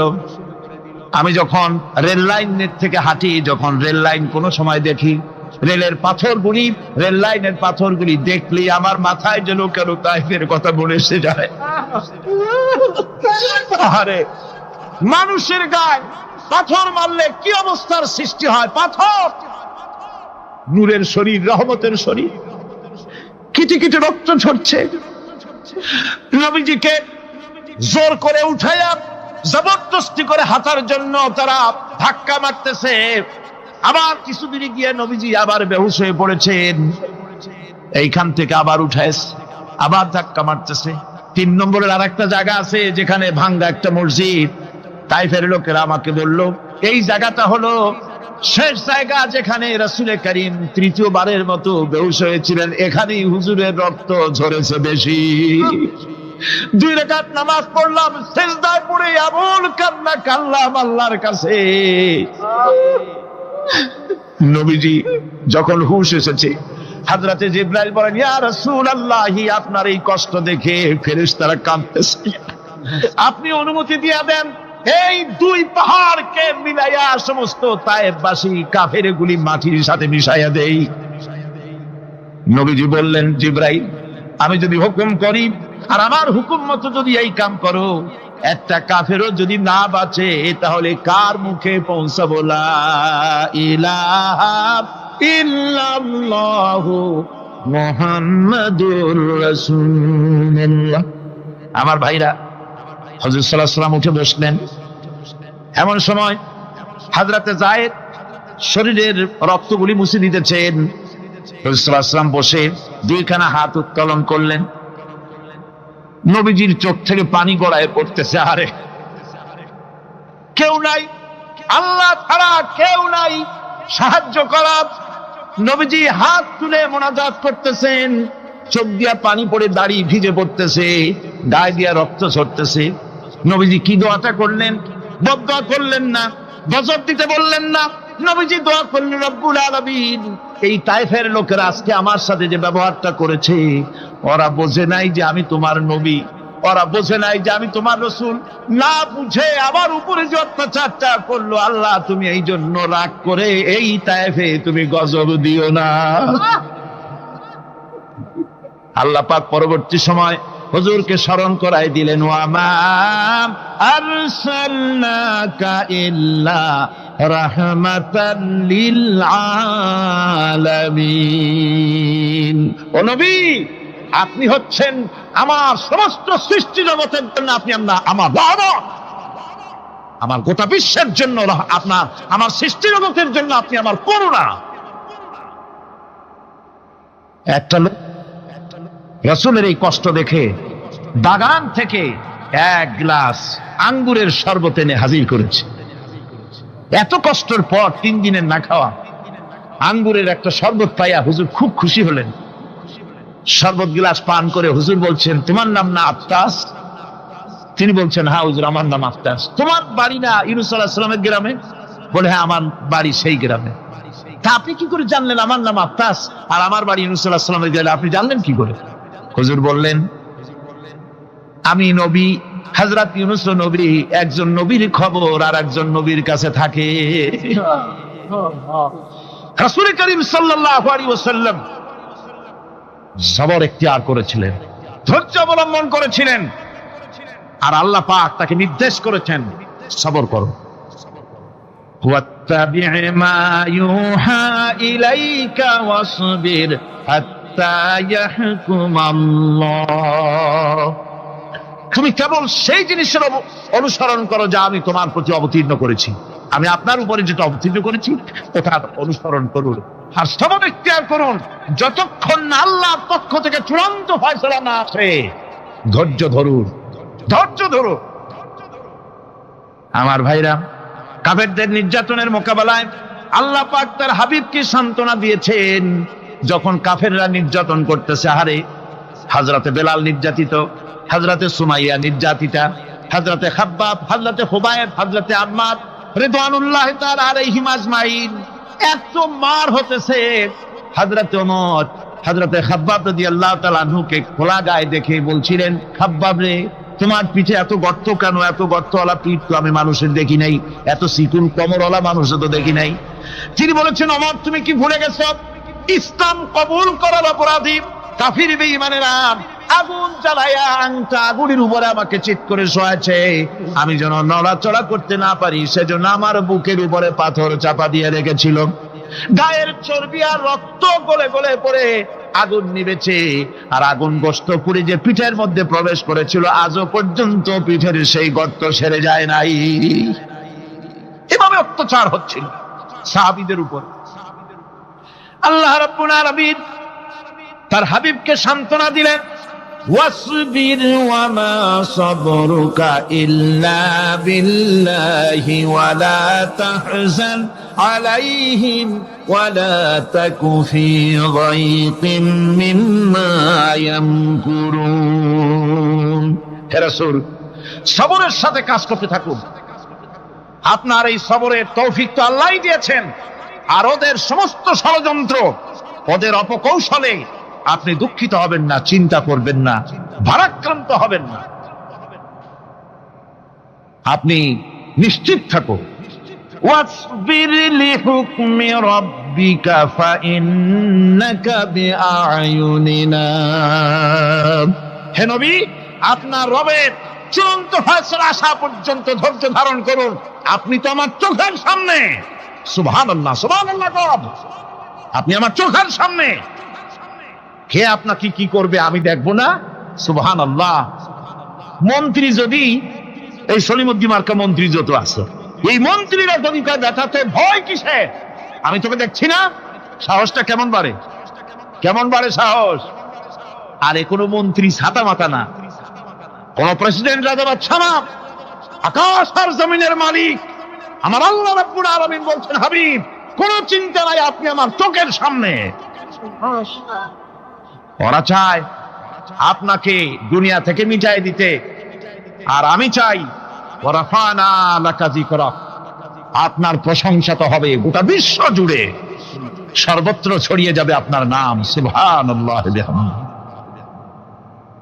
আল্লাহ পাক অন্যত্র বলেছেন, ওয়ালাকাদ কুযযিবাত রুসুলুম মিন ক্বাবলিকা ফাসাবারু আলা মা কুযযিবু ওয়া উযু হাত্তা আতাহুম নাসরুনা। হে মুহাম্মদ সাল্লাল্লাহু আলাইহি ওয়াসাল্লাম, আপনার পূর্বে অসংখ্য নবী রাসূল এই পৃথিবীতে আসছে এবং জুলুম আর নির্যাতনের শিকার তারা হয়েছেন। অবশেষে তাদের প্রতি আল্লাহর সাহায্য এসেছে।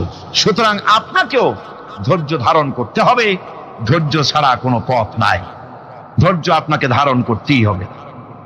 আর এই ধৈর্য ধারণ করলে পরে আল্লাহর চূড়ান্ত ফয়সালা আসবে, তখন আল্লাহ পাক মেহেরবানি করবেন। আমার ভাইরা, এই ধৈর্য পৃথিবীর সমস্ত পয়গম্বররা ধৈর্য অবলম্বন করেছেন, কখনো অধৈর্য হন না। দিন কায়েমের সংগ্রামে নবী রাসূলগণ দারুণ ভাবে সবর ইখতিয়ার করেছেন। বৃদ্ধবাদীদের সকল রকমের নির্যাতন, অপকৌশল, ষড়যন্ত্র, এই সব কিছু মোকাবেলা করেছেন ধৈর্যের নীতি অবলম্বন করি। কখনো ধৈর্যচ্যুতি তাদের মধ্যে ঘটেনি, বরং আল্লাহ রাব্বুল আলামিন তাদের প্রতি সন্তুষ্ট হয়েছেন। যারা এই ধৈর্য ধরেছে তাদের উপরে সন্তুষ্ট হয়ে আল্লাহ রাব্বুল আলামিন বলেছেন, ওয়া কাআইয়্যিম মিন নাবিয়্যিন কাতালা মাআহু রিব্বিয়ুনা কাসীর। এর আগে অনেক নবী এসেছিলেন যাদের সাথে বহু আল্লাহওয়ালা লোক লড়াই করেছেন। فما وهنوا لما أصابهم في سبيل الله وما ضعفوا وما استكانوا। আল্লাহর পথে তাদের উপর যত বিপদ এসেছিল তারা হতাশ হয়ে পড়েন নাই, দুর্বলতা দেখাননি, বাতিলের সামনে মাথাও নত করেন। ওয়াল্লাহু ইউহিব্বুস সাবিরিন। আর আল্লাহ পাক ধৈর্যশীল যারা তাদেরকে আল্লাহ পাক ভালোবাসেন। আমার ভাইরা, ধৈর্যের পরিচয় রাসূল করিম সাল্লাল্লাহু আলাইহি ওয়াসাল্লাম উহুদের ময়দানে যখন আক্রান্ত হয়ে গেলেন, চতুর্দিকে কাফেররা ঘিরে ধরেছে, বাঁচার কোনো পথ নাই। সাহাবায়ে কেরাম রাসূলকে পাহারা দিলেন। যারা রাসূলকে পাহারা দিতে দাঁড়াইছেন, জীবন দিয়া পাহারা দিতে দাঁড়ায় গেছে, রাসূলের দিকে মুখ দিয়া, পিঠটা বাইরের দিকে দিয়ে রাসূলকে পাহারা দেওয়া শুরু করেছেন। হুজুরকে পাহারা দিতে যারা দাঁড়িয়েছিলেন, কাফের কর্তৃক নিক্ষিপ্ত কি তীরগুলি এসে যখন বিঁধতেছিল, শুধু একজন সাহাবী হযরত তালহার পিঠের ভিতরে রাসূলকে হেফাজতের জন্য 80টা তীর একজনের পিঠের মধ্যে দিয়ে ঢুকেছে। এক অসতর্ক মুহূর্তে নবীজির দান্দান মোবারক শহীদ হয়ে গেল, শিরস্থান ভেঙে গেল, লোহার কড়া প্রবিষ্ট হয়ে গেল কপালের ভিতরে। হুজুর মাথা ঘুরে পড়ে গেলেন। হযরত আবু উবাইদা রাদিয়াল্লাহু তাআলা আনহু হুজুরের মস্তক মোবারককে করে নিয়ে তারপরে বহু কষ্ট করে মাথা থেকে লোহার কড়া বের করলেন। এবার ওই কড়ার ছিদ্র দিয়ে রক্ত আসতেছে, মুখ দিয়ে রক্ত পড়তেছে, দাড়ি ভিজে যাচ্ছে। বুখারী শরীফে এসেছে, আল্লাহর নবী দুইখানা হাত নিজের চেহারার উপরে মলে আনে টাটকা রক্ত চোখের সামনে দেখে বলছেন, আহারে, এই কওমের ফালাত কি করে হবে, এই কওমের মুক্তি কি করে হবে, এই কওমের নাজাত কি করে হবে, যে কওম তার নবীর চেহারা রক্ত দিয়ে লাল বানাইয়া দিল। নবীজি বললেন, আল্লাহুম্মা গফিরলি কওমি ফাইন্নাহুম লা ইয়ালামুন। আয় আল্লাহ পাক, আমার এই কওম বুঝতে পারে না, ওদেরকে মাফ করে দাও। খবর ছড়িয়ে গেল নবীজি শহীদ হয়ে গিয়েছেন। খবর ছড়িয়ে গেল চতুর্দিকে, মদিনায় খবর ছড়িয়ে গেল। মানুষ পাগলের মতো দৌড়ানো শুরু করে দিল। এক মেয়ে লোক দৌড়াচ্ছে উহুদের দিকে। কয়েকজন সাহাবীর সঙ্গে দেখা, তারা জিজ্ঞেস করলেন, দৌড়াও কেন? মহিলা, যাও কই? কয়, উহুদের দিকে যেতেছি। কয়, যায় তো কোনো লাভ নাই, যেহেতু তোমার যে স্বামী এসেছিলেন জিহাদের ময়দানে তিনি তো শহীদ হয়ে গেছেন। মহিলা বলতেছে, কে শহীদ হয়েছে শুনতে চাই না, আগে বলো নবীজি কেমন আছে। আবার কিছুক্ষণ পর আর কয়েকজনের সঙ্গে দেখা, তারা বলছে, মেয়ে লোক দৌড়াও কই? যাচ্ছি উহুদের দিকে। তারা বলছেন যে কোনো লাভ নাই, তোমার যে দুইটা কলিজার টুকরা সন্তান উহুদে এসেছিল দুটোই শহীদ হয়ে গেছে। মা বলতেছে, ও সাহাবী, কে শহীদ হয়েছে শুনতে চাই না, তাড়াতাড়ি করে বলো আল্লাহর নবী মুহাম্মদ রাসূলুল্লাহ সাল্লাল্লাহু আলাইহি ওয়াসাল্লাম কেমন আছেন। দৌড়াতে দৌড়াতে উহুদের মাঠে সাহাবায়ে কেরাম পরিবেষ্টিত। আল্লাহর নবীর কাছে গিয়ে হুজুরের জীবিত চেহারা মোবারকের দিকে তাকায়া মেয়ে লোকটি কাঁদতেছে আর বলতেছে, ইয়া রাসূলুল্লাহ, আমার স্বামী মরা শোক, আমার কলিজার টুকরা দুইটা সন্তান মরা শোক আমার কলিজা থেকে মুছে গেছে, আপনি বেঁচে আছেন, তামাম মুসলমানদের এর চাইতে বড় সান্ত্বনার রায়। ভাইরা আমার, রাসূল করিম সাল্লাল্লাহু আলাইহি ওয়াসাল্লাম এভাবে করে ধৈর্যের পরিচয় দিয়েছেন। গালাগালি দেন নাই, রাগ করেন নাই, বদদোয়া করেন নাই। সুবহানাল্লাহ কোন, সুবহানাল্লাহ।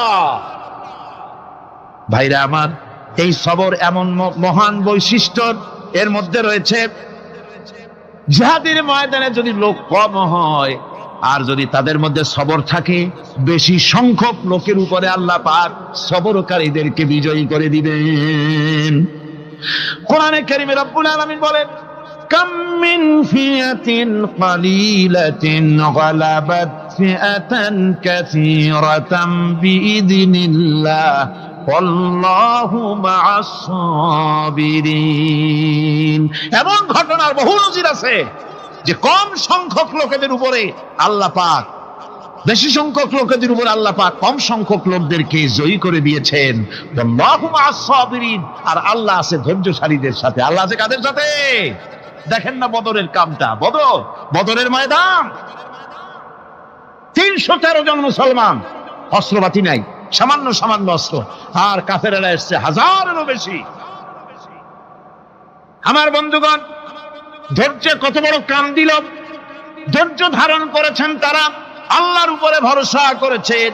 আল্লাহ রাব্বুল আলামিন অস্ত্রের কাজ কি দিয়া করায় দিলেন। একজন সাহাবী এসে বলছেন, হুজুর, জিহাদের ময়দান, ইসলামের প্রথম জিহাদ, আমার কাছে তো অস্ত্র নাই, মেহেরবানি করে একটা অস্ত্র আমারে দেন, আমি লাফায় পড়ি জিহাদের মধ্যে। হুজুর বলেন, অস্ত্র তো আমার কাছে নাই, দিবটা কি? সাহাবী বলছেন, হুজুর, অস্ত্র না থাকে যা পারেন তাই দেন, আপনার হাত দিয়ে যা দিবেন আমি দাঁড়ায় থাকতে পারবো না, জিহাদে আমাকে শরীক হতেই হবে। নবীজি কাছে পেলেন একখানা শুকনা খেজুরের ডালখানা তুলে সাহাবীর হাতে তুলে দিলেন। সাহাবী বলেন, রাসূলের হাতের দেওয়া শুকনা খেজুরের ডালটা নিয়ে আমি যখন কাফেরদের ভিড়ের মধ্যে ঝাঁপায় পড়ে যখন শুকনা খেজুরের ডাল দিয়ে আঘাত দিলাম, তখন ধারালো তরবারে দিয়ে আঘাত করলে যে কাম হয়, শুকনা খেজুরের ডালের আঘাতে কাফের দ্বিখণ্ডিত হয়ে জমিনে পড়ে গেল। ভাইরা আমার, আল্লাহ রাব্বুল আলামিন সবর যারা করে, সংখ্যা যদি কম হয়, আল্লাহ পাক তাদেরকে বিজয়ী করে দেবেন, এই ওয়াদা আল্লাহ রাব্বুল আলামিন করেছেন। এই সবরের গুণ ছাড়া জান্নাতেও প্রবেশ করা যাবে না। সবর যদি না থাকে বেহেশতে যাওয়া যাবে না। ভালো করে মনে রাখেন, আল্লাহ পাক বলছেন, আম্মা হাসিবতুম আন তাদখুলুল জান্নাতা ওয়া লাম্মা ইয়া'লামিল্লাহুল্লাযীনা জাহাদু মিনকুম ওয়া ইয়া'লামাস সাবিরিন। তোমরা কি মনে করেছো এমনি বেহেশতে চলে যাবা? এটা কি মামু বাড়ির আবদার নাকি? এমনি বেহেশতে চলে যাবা? অথচ আল্লাহ রাব্বুল আলামিন এখনো দেখেন নেননি যে তোমাদের মধ্যে কারা জিহাদ করতে প্রস্তুত, কারা তোমাদের মধ্যে জিহাদ করে জান দেওয়ার জন্য প্রস্তুত, আর কারা ধৈর্যধারী, এটা তো আল্লাহ এখনো দেখে নেন নাই। সুতরাং হক এবং বাতিলের সংগ্রামে লিপ্ত হতে হবে। আল্লাহ দেখতে চান কারা জীবন দিতে চায়। সুতরাং ইসলামী আন্দোলনে যারা শরীক হবে, তাদের বিপদ এবং মুসিবত দিয়ে আল্লাহ রাব্বুল আলামিন তাদের সাহসিকতা এবং ধৈর্যের পরীক্ষা নিবেন। কোরআনে কারীম বলছে, ওয়ালানাবলুয়ান্নাকুম হাত্তা না'লামাল মুজাহিদিনা মিনকুম ওয়াস-সাবিরিনা ওয়া নাবলুয়া আখবারাকুম। অবশ্যই আমি তোমাদেরকে পরীক্ষার সম্মুখীন করব, আর তোমাদের মধ্যে সত্যিকার মুজাহিদ, দৃঢ়তা অবলম্বনকারী কারা, আমি তা দেখব।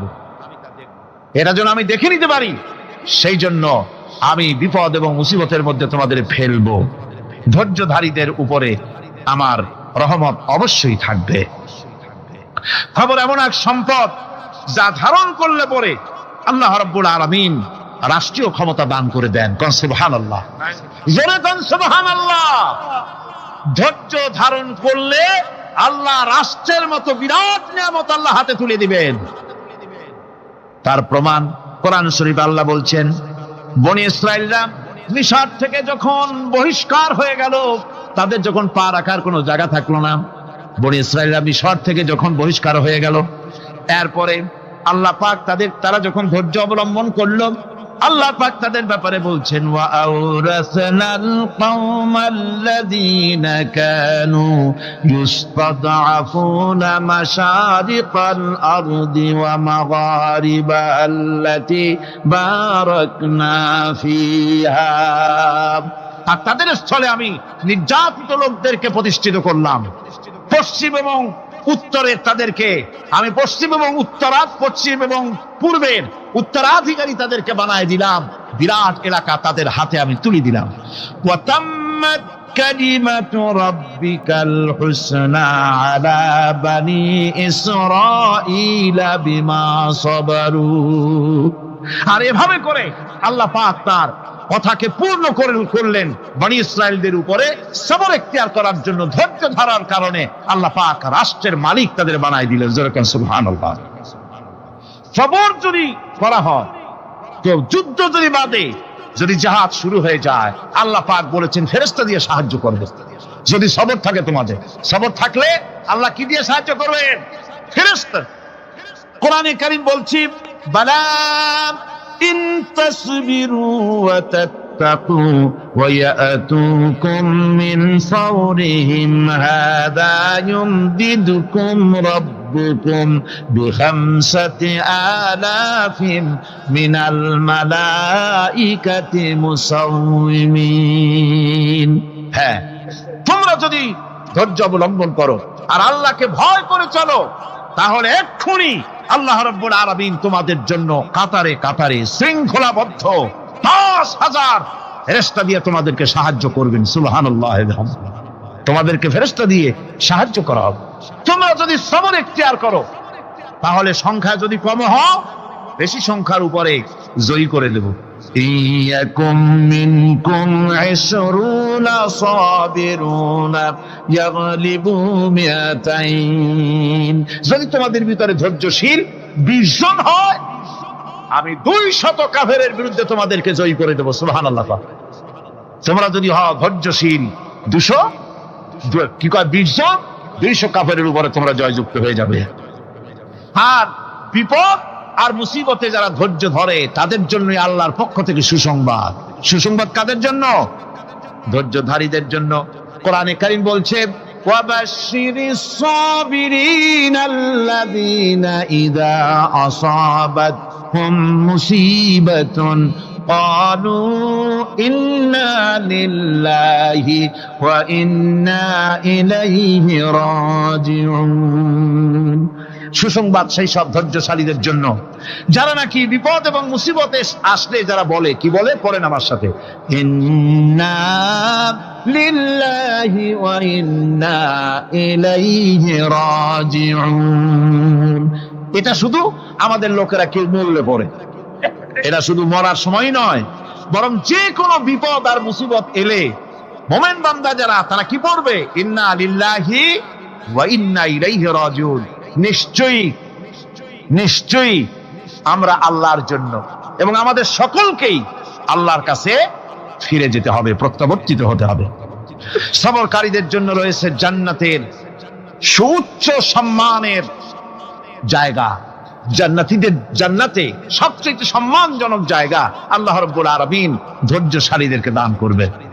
কোরআনে কারীম বলছে, উলাইকা ইউজসাউনাল গুরফাতা বিমা সাবারু ওয়া ইউলাক্কাউনা ফিহা তাহিয়াতাও ওয়া সালামা। এরা হলো সেই সব লোক যাদেরকে প্রদান করা হবে বেহেশতের সুউচ্চ মঞ্জিল, কারণ তারা সবর এখতিয়ার করেছিল, তারা সবর করছিল, এই জন্য বেহেশতের সবচাইতে ভালো জায়গা তাদের দেওয়া হবে। কোন আলহামদুলিল্লাহ, জোরে কোন আলহামদুলিল্লাহ। এবং জান্নাতে সবরকারীদেরকে সম্বর্ধনা দেওয়া হবে, সম্বর্ধনা দেওয়া হবে। খালিদিনা ফিহা হাসুনাত মুস্তাকাররান ওয়া মুকামা। চিরদিন তারা জান্নাতের ভেতরে বসবাস করবে এবং কতই না সুন্দর, কতই না উত্তম জায়গা সবরকারীদের জন্য আল্লাহ বেহেশতের মধ্যে রেখে যাবেন। জান্নাতে প্রবেশ করার সাথে সাথে চতুর্দিক থেকে ফেরেশতারা ছুটে আসবে সবরকারীদের জন্য। ওয়াল মালাইকাতু ইয়াদখুলুনা আলাইহিম মিন কুল্লি বাব। চতুর্দিক থেকে ফেরেশতারা তাদেরকে ইস্তেকবাল করবে। কি বলবে? সালামুন আলাইকুম বিমা সাবারতুম ফানি'মা উকবাদ-দার। তোমাদের প্রতি শান্তি বর্ষিত হোক, কারণ তোমরা পৃথিবীতে সবর অবলম্বন করেছিল। কতই না উত্তম জায়গা কতই না সুন্দর জায়গা আল্লাহ রাব্বুল আলামিন সবরের বিনিময় তোমাদেরকে দান করেছেন। সুতরাং এই সবর হচ্ছে মুসলমানদের জন্য সবচেয়ে বড় নিয়ামত। আজ আমার তো মনে হয় পৃথিবীতে মুসলমানরাই সবচেয়ে বেসবর। ট্রেনে যাবে বসা নিয়ে বেসবর, টিকিট নিয়ে বেসবর, বাসের মধ্যে বেসবর, বাজারে যাবে বেসবর, স্কুলে যাবে বেসবর, যেখানে যান সব জায়গায় আমরা বেশি অধৈর্য, ঠিক কিনা কর? সামান্য সামান্য জিনিস নিয়ে ঝগড়া করা, মারামারি করা, এই হচ্ছে আমাদের ট্র্যাডিশন। ধৈর্য অবলম্বন করতে হবে জীবনের সকল ক্ষেত্রে। এই ধৈর্য আমাদেরকে রক্ষা করতে হবে। এই ধরনের ধৈর্য যদি আমরা অবলম্বন করতে পারি তাহলে আল্লাহ পাক বলছে উলাইকাল্লাযীনা সাদাকু ওয়া উলাইকা হুমুল মুত্তাকুন। এরাই হলো ঈমানের দাবিতে সত্যবাদী। কোন আলহামদুলিল্লাহ। কারা কারা? না না, শুধু সবরকারী না। এই যে 10টা পয়েন্ট বলা হলো, কয়টা পয়েন্ট বলা হয়েছে? 10টি পয়েন্ট। সেই 10টি পয়েন্ট যারা পালন করবে এরা হলো ঈমানের দাবিতে সত্যবাদী, আর এরাই হচ্ছে প্রকৃতপক্ষের মুত্তাকি। আমরা মুত্তাকি বুঝি দাঁতে ছাতা, দাড়ি টাড়ি আশ্রয় না, জাব্বা জুব্বা গায়ে দিয়ে কোনো জায়গায় পড়ে থাকে। হ্যাঁ, এটা বড় মুত্তাকি, খুব পরেজগার। সালাত সত্তর যদি পড়ে তাহলে তো আরো বড় পরেজগার। জি, আর যদি কাপড় চোপড় মোটেও না থাকে তাহলে তো খাজা বাবা হয়ে গেল। জি, নাউযুবিল্লাহি মিন যালিক। আর আল্লাহ বলছে মুত্তাকি কারে কয় শোনো, এরে কয় মুত্তাকি যাদের মধ্যে এই 10টা গুণ আছে। এই 10টি সত্য যদি সম্পাদন করতে পারি, যদি আমল করতে পারি, জীবন ধন্য হয়ে যাবে। সেই 10টি কথা আমি আবার আপনাদের স্মরণ পটে তুলে দিতে চাই, প্যাকেট করে পকেটে উঠাই দিতে চাই, যেন বাড়ি নিয়ে যেতে পারেন। 1 নম্বর হচ্ছে 10টি পয়েন্টের 1 নম্বর আল্লাহর প্রতি ঈমান। 1 নম্বরে আল্লাহর প্রতি ঈমান, 2 নম্বরে পরকালের প্রতি ঈমান, 3 নম্বরে ফেরেশতাদের উপর ঈমান, 4র্থ নম্বরে কিতাবের প্রতি ঈমান, 5ম নম্বরে নবীদের প্রতি ঈমান, 6ষ্ঠ নম্বরে সহায় সম্বলহীন নিকটবর্তী আত্মীয়, ইতিম, মিসকিন, প্রবাসী, মুসাফির, সাহায্য প্রার্থী, এদেরকে মুক্ত করার জন্য এদেরকে সাহায্য প্রদান করা, 7 নম্বরে নামাজ প্রতিষ্ঠা করা, 8 নম্বরে যাকাত আদায় করা, 9 নম্বরে ওয়াদা পালন করা, 10 নম্বরে সবর এখতিয়ার করা। কয়টা হলো? এই 10টি কাজ যদি আমরা পালন করতে পারি, বিপদে মুসিবতে ধৈর্য ধারণ করতে পারি, যত মুসিবত আসুক, আসলে এগুলি কিছু না। মুসিবত আল্লাহ টেস্ট করবেন, মুসিবত দিয়া আল্লাহ টেস্ট করেন। দেখা যায় যে ওদের শক্তি খুব বেশি, চোখে আপনি দেখতে পারেন, কিন্তু আল্লাহ বলছেন ইন্না কায়দা শায়তানে কানা দাঈফা।